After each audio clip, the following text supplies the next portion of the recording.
Greetings, gentlemen and ladies. I'm the Crypto Game Snob, and in today's video, hey, we have market recap, market view, number, whatever what number we're on here, taking a look at some of the top selling cards in the Gods Unchained NFT space today.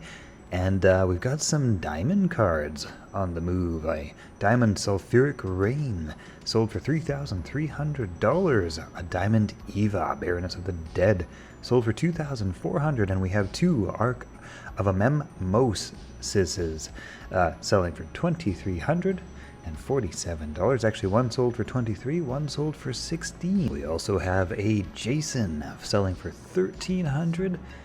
Jason looks like he's kind of ticking his way back up here on the price chart, all the way down to 1100. I was eyeing up a Jason at this point. Yeah, I'm not sure he's going to keep climbing at this point or kind of just jump around a little bit. Hard to say. But in my opinion, the diamonds and the demos right now are a pretty good price. Let's see, we have another Arc of Amemos selling here. A very good card. I love this card. I'm sort of playing around lately with a hybrid zombie death, board wipe death deck, and Arc of Amemos fits perfectly into that build. I'll share that one with you guys a little bit later. I'm still ironing out the kinks, trying to figure out if it is actually viable or if I've just been having a good, half a dozen runs or so. Yeah, some gold sulfuric rains. This is a very nice card, of course. This is used in board wipe death. Let's see, what have we got here? We've had, on January 2nd, we had one sell for $750. January 3rd, we had one sell for $11, and then we had one sell on January 13th for, or actually we had two sell. So somebody's adding these to their board wipe death collection. Here's the thing, guys. Here's the thing. So the Gods Unchained team has announced that as you play the game with higher and higher shine cards, you will be earning a daily rewards system of gods tokens, basically daily gods rewards system. And whoa, those just sold.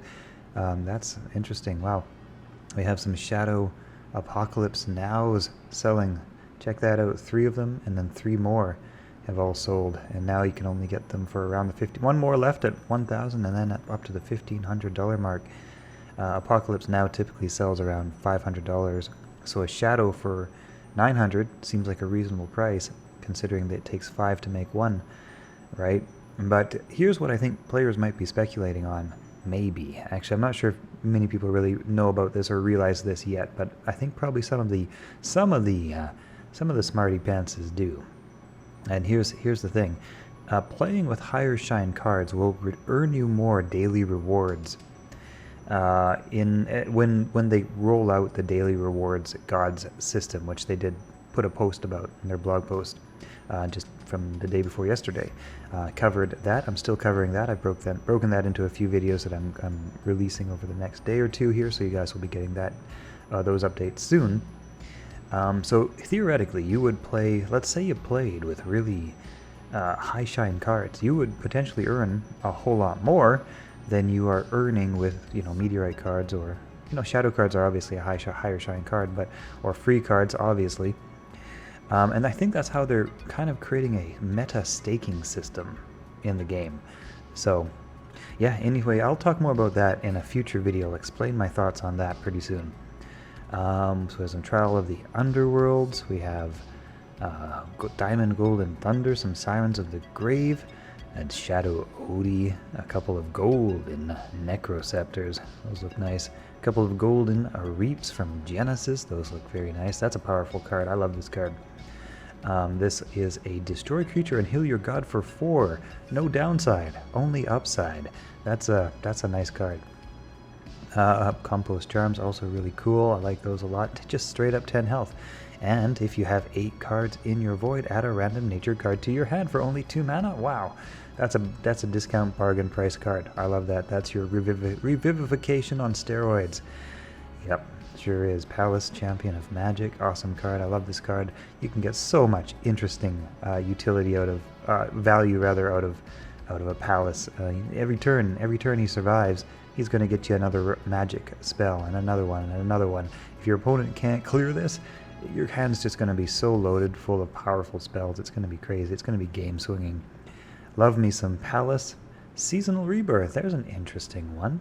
A golden seasonal rebirth. You don't see this played much. I speculate that this might become a good card at some point, as maybe more players, maybe they might kind of shift their focus to the later game.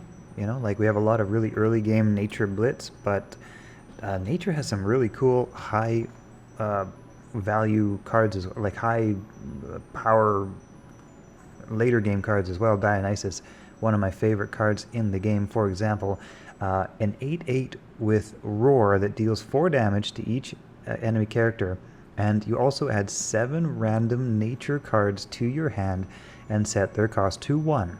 I have literally played Dionysus and had another Dionysus added to my hand for mana cost 1.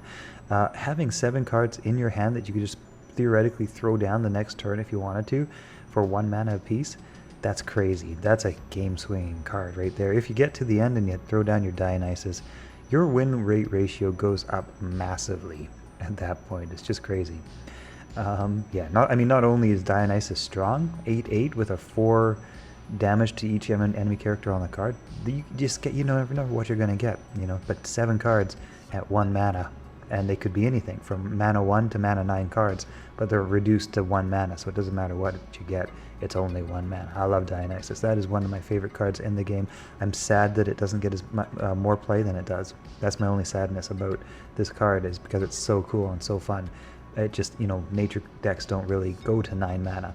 That being said, I'm kind of looking into some more later game nature decks myself, just because it's so fun to play some of these later games, right? Some of these games that go on for a while, you never really know how they're going to go. It's more of this kind of dramatic gameplay compared to the early game blitz where you're over by 5 or 6 mana, which is cool, 5 or 6 minutes, you get your game in or whatever. But there's a lot more, I think, drama in a longer drawn out game that kind of goes back and forth. Anyway, that's been a bit of a look here at the market today. Plenty of sulfuric rains. I would say that's people gearing up to play Board Wipe Death. Underbrush Boar is still around the 150 mark. He's come up a bit. He was more around the 120 for quite a while there. Diamond Guild Enforcer. Very nice to have one of those, or even better, 2 of those. Why is this nice? Because any god can play this. This is a great utility card in Diamond, like I was talking about before, with the potential of having more value from the cards you play. And yeah, okay, well that's it, you guys. I'll see you guys in the next video.